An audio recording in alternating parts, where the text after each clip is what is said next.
Bakit pag magkagalit ang tao, hindi mag-iimikan at sobra niya na kinaiinisan ang isa't isa? Hanggang sa hindi niya na namamalayan ang tagal niyo na palang hindi nagpapansinan. Bakit nga ba? Dahil ba sa sama ng loob o malin na gawa o dahil sa mataas na pride? Sa sobrang taas ng pride, nagpapakiramdaman kayo kung sino ang unang hihingi ng tawad. Paano kung pareho kayong ma-pride? E di habang buhay na kayong walang pansinan at mag-iinisan, di ba?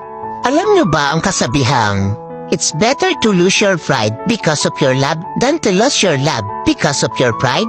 Hindi naman masama kung itapon mo muna ang pride mo para sa taong mahalaga sa'yo. Kaysa naman itapon mo yung pinagsamahan nyo ng dahil lang sa pride mo. Wala namang masama o mawawala kung ikaw ang unang lalapit o iimik. Ika nga ang nagmamataas ang siyang ibinababa at ang nagpapakumbaba ang siyang itinataas. Kaya huwag ugaliin na magkimkim ng galit dahil ang galit ay basura lang sa ating puso at isipan.